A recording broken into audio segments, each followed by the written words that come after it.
प्रमुख उद्देश्य था, मैंने बताने के लिए बुलवाई थी कि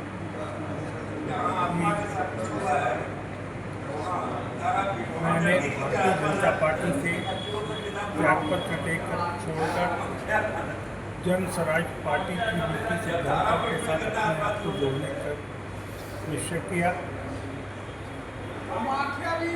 और जन स्वराज पार्टी के द्वारा मुझ पर विश्वास करके गया शहर संसदीय क्षेत्र से मुझे अपना उम्मीदवार बनाया और मुझे पूर्ण विश्वास है गया शहर की जनता का मुझे पूर्ण रूप से समर्थन मिलेगा, प्रेम मिलेगा और मैं भी उनके विश्वास पर पूरी तरह से कामयाब होऊंगा। इसी उद्देश्य से आज की ये प्रेस कॉन्फ्रेंस हुई।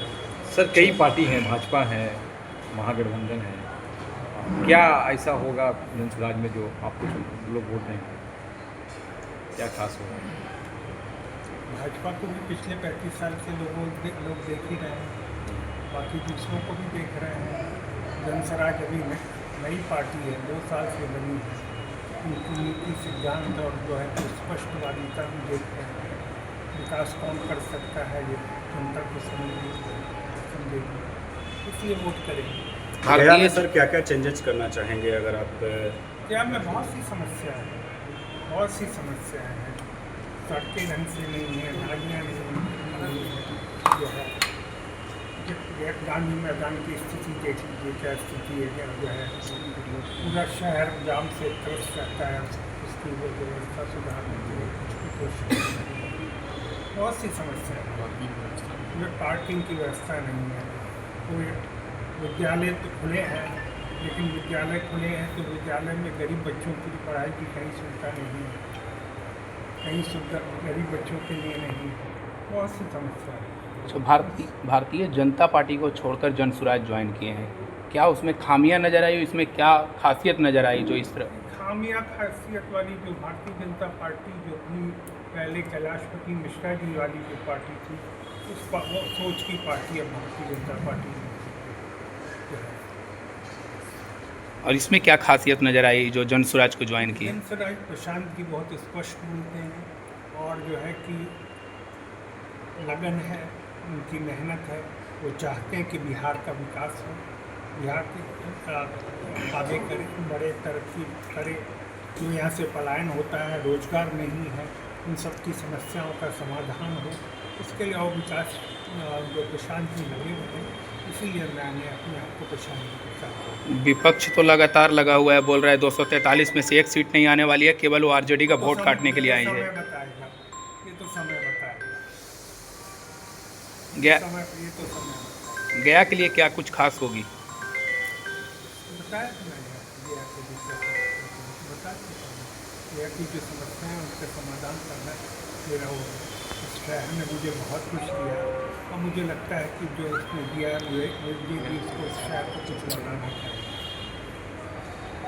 के लिए वोट पड़ेगा, बिहार के विकास के लिए वोट पड़ेगा, बिहार की बदहाली को दूर करने के लिए वोट पड़ेगा, बिहार के गरीबी को दूर करने के लिए वोट पड़ेगा, नौजवानों को अच्छी शिक्षा के लिए, रोजगार के लिए, स्वास्थ्य के लिए वोट पड़ेगा और महिलाओं को रोजगार के लिए उनको इस बार वोट पड़ने जा रहा है। किसानों को जो आय अब तक दुगनी होने की वादा लोगों ने किया था, अब तक दुगना नहीं किया गया है।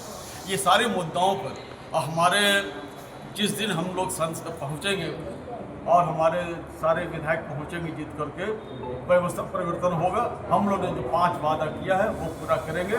सबसे पहला जो वादा है हमारा, वो जो हम लोग वृद्धा पेंशन अब तक गरीबों को जो दे रहे थे लोग 400 रुपया, हमारे डर से उसको 1100 रुपये किया गया। लेकिन सबसे पहले हम लोग उसको 2000 करने का काम करेंगे। सरकार जैसे ही बनेगी, एक अलग विभाग खोल करके हम लोग पलायन को रोकने के लिए काम करने जा रहे हैं। और जो अभी दीपावली और छठ के अवसर पर जो लोग आए हैं, उनको दोबारा जाने की जरूरत नहीं पड़ेगी, उनको यहीं पर व्यवस्था हम लोग करेंगे और यहीं पर 10 से 15 हज़ार रुपये उनको रोज़गार मिल जाने का व्यवस्था हम लोग करने जा रहे हैं। तीसरा, हमारे जो बच्चे हैं जिनको वर्ल्ड क्लास के स्कूल में पढ़ने का अवसर नहीं प्राप्त हुआ है, बहुत कम ही स्कूल में अमीर के बच्चे जाते हैं, लेकिन गरीब माँ बाप को भी कोशिश होती है, ख्वाहिश होती है, ख्वाब होता है, सपना होता है कि उनके बच्चे को वैसे स्कूल में जाएं। तो वैसे स्कूल की स्थापना भी हम लोग करने जा रहे हैं। और इसमें यह ज़िला में एक ही प्रखंड है, इस एक प्रखंड में हम लोग 5 वैसे स्कूल को यह स्थापना करने जा रहे हैं जो वर्ल्ड क्लास का स्कूल होगा, उसमें गरीब बच्चे पढ़ेंगे। मोहल्ला में भी हम लोग स्वास्थ्य के लिए मोहल्ला चिकित्सा का भी व्यवस्था करने जा रहे हैं और नौजवानों को पलायन के रोकने के लिए अवसर हम लोग देने जा रहे हैं। और एक चीज़ और आपको कह दूँ कि यहाँ पर जो पलायन सिर्फ रोजगार के लिए नहीं है, यहाँ पर पलायन शिक्षा के लिए भी है। यहाँ अच्छी शिक्षा की व्यवस्था नहीं है, लोग बेंगलोर जा रहे हैं, लोग अलीगढ़ जा रहे हैं, पूना जा रहे हैं, कोटा जा रहे हैं, दिल्ली जा रहे हैं, वो पलायन हो रहा है। यहाँ जो CDR है, कैश डिपॉजिट रेशियो है, वो मात्र 40% है।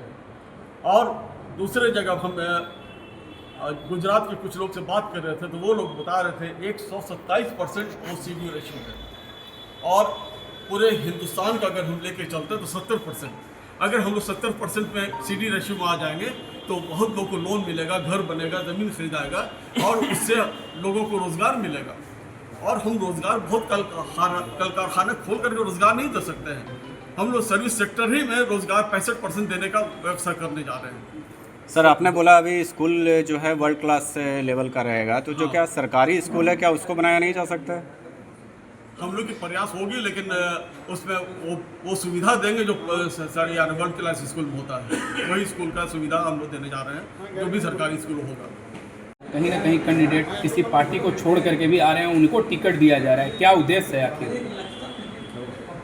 आपका सवाल बहुत अच्छा है, लेकिन हम लोग जो कर रहे हैं, हमारे नीति सिद्धांत से जो जुड़ेगा वो हमारे लिए नया नहीं है और कोई दूसरे पार्टी से वो मतलब नहीं है। दूसरी पार्टी का नीति सिद्धांत उसको पसंद नहीं आया और हमारे पार्टी के नीति सिद्धांत अगर पसंद आता है तो हम उसका स्वागत करते हैं, स्वीकार करते हैं और उसको हम टिकट देते हैं। और ऐसा नहीं कि जिस दूसरे को दबा करके, हमारे बगल में बैठे हुए हैं, इनके समर्थन में ये भी प्रत्याशी होने वाले संभावित प्रत्याशी थे गजेंद्र जी, यहाँ इसी क्षेत्र के वार्ड काउंसलर हैं।